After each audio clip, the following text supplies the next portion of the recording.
नमस्कार, इशारों इशारों में आपका स्वागत है। मैं हूं संकेत उपाध्याय। अब देखिए, आज एक ऐसी चीज़ हुई है जिसके बाद हम यही मान सकते हैं कि वाकई भगवान में चमत्कारी शक्ति होती है और चमत्कारी ताकत होती है और भगवान कुछ भी कर देते हैं। और किसी भी चीज़ की अगर आपके ऊपर भगवान की मेहर या कृपा अगर बन जाए तो उसके बाद तो फिर कुछ भी हो सकता है।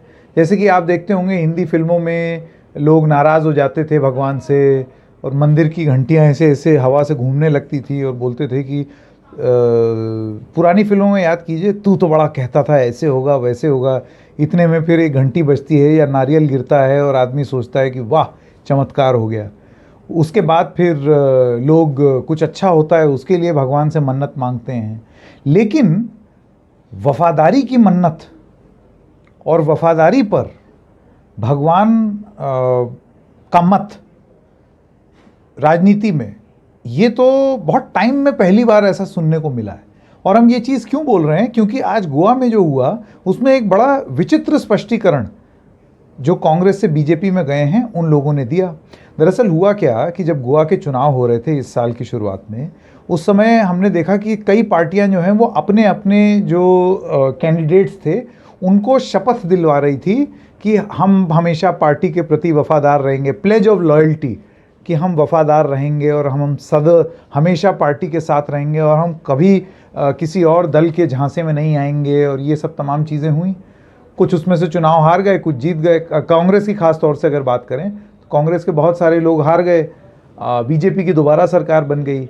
अच्छा, अब आपने वो वफादारी की शपथ तो ले ली थी, भगवान के दर में जा जा करके शपथ ली थी, मतलब कभी मंदिर में जाना, चर्च में जाना, दरगाह में जाना, ये सारी चीज़ें हुई थी गोवा में। तो अब ये बड़ा पब्लिक हुआ था ये सब।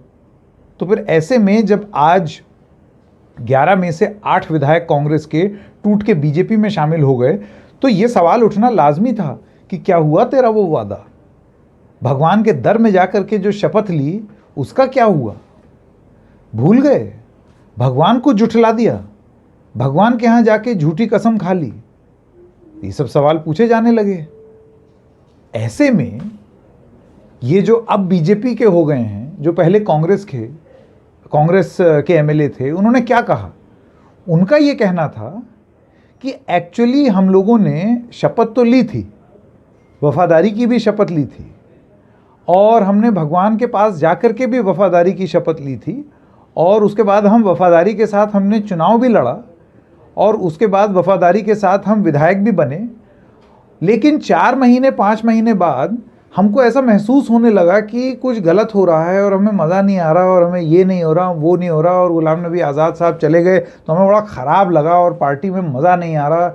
तो इस वजह से हमने भगवान आँख बंद करके भगवान से पूछा कि हे भगवान, क्या मैं अपनी वफादारी बदल दूँ?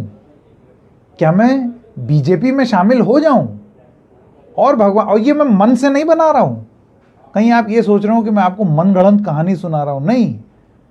ये इन विधायकों का कहना है कि इन्होंने भगवान से पूछा कि हे प्रभु, हे ईश्वर, हे यीशु मासी, हे परवरदिगार, हे भगवान, क्या मैं अपनी वफादारी पलट दूं? क्या मैं कांग्रेस से अपनी वफादारी छोड़ के बीजेपी में सम्मिलित हो जाऊं?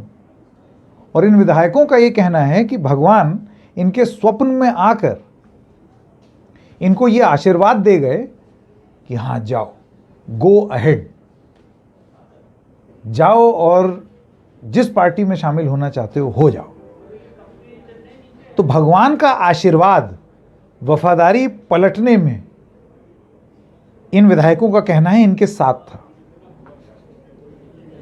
ये मुझे तो याद नहीं आ रहा है कि आखिरी बार कब इस तरीके से हुआ था कि भगवान सपने में आकर के, मतलब लोगों के, मुझे याद है यूपी में हम देखते थे कि बहुत सारे ऐसे लोग कहते थे कि मुझे सपने में प्रभु राम आए, उन्होंने बोला कि मुझे मेरा मंदिर चाहिए और मंदिर बनाओ, और सब लोग के सपने में भगवान आते थे, सपने में ये होता था, सपने में वो होता था।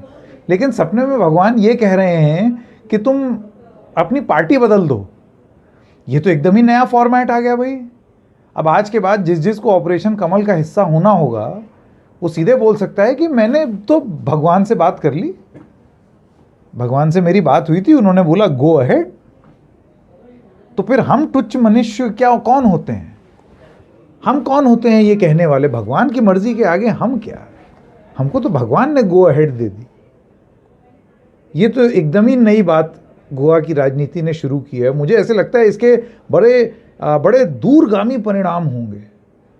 अब तो ऑपरेशन कमल को भगवान का आशीर्वाद बोल करके प्रस्तुत किया जा रहा है, पहली बार हुआ है और उसके बाद आगे भी हो सकता है। लेकिन चुनाव में ये सारे नेता जनता और जनता के वोट को भगवान मानते हैं।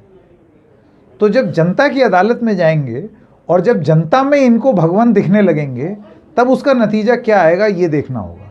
देखिए, एक इसमें तमाम एंगल है कि भारत जोड़ो कर रही थी कांग्रेस पार्टी, उतने में कांग्रेस तोड़ो हो रहा है। अब कांग्रेस को ये अपना आउटलुक देखना होगा कि ये कैसे हो रहा है कि आपकी पार्टी आपके पीछे से टूटती चली जा रही है और आप कुछ नहीं कर पा रहे। और एक बस स्टैंडर्ड रिस्पॉन्स होता है कांग्रेस पार्टी के पास, जो जाना चाहता है जाए, हम तो मिशन में आगे चल रहे हैं, जो जाना चाहता है जाए। संदेश ठीक नहीं देता।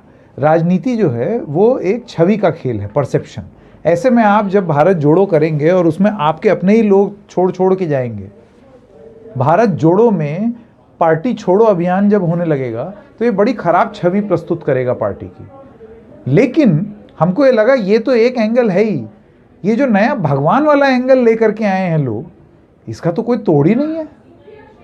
अब इसका आप क्या तोड़ निकालेंगे? अब तो भगवान ही गो अहेड दे रहे हैं। तो क्या अब ये टेम्पलेट होने जा रहा है आगे चल के, जिसमें जब जो आदमी ये सोचेगा कि अब मुझे अपनी पार्टी बदलनी है, जितने दल बदलू हैं, अब सबके सपने में भगवान आएंगे। कोई मुसलमान होगा उसको पैगंबर दिखाई देंगे, कोई सिख होगा उसको गुरु नानक दिखाई देंगे, हिंदू होगा उसको तमाम भगवान दिखाई देंगे, ईसाई होगा उसको यीशु मसीह दिखाई देंगे। सबको ईश्वर नज़र आ रहे हैं भाई। आंख बंद करते ही दिव्य दृष्टि आने लगती है हर किसी को। गोवा का मॉडल अब क्या पूरे देश में चलेगा? क्या गोवा में ऑपरेशन कमल में एक ऐसा नया मॉडल इंट्रोड्यूस किया है, भगवान के सपने का मॉडल, और इस सपने की दुनिया में अब और कितने ऑपरेशन कमल होंगे ये स्पष्टीकरण देते हुए ये देखना बड़ा मज़ेदार होगा। भगवान ने आके बोला, सोचिए ज़रा। तो आज इशारों में बस इतना ही। हम फिर मिलेंगे किसी और मुद्दे के साथ। तब तक के लिए नमस्कार।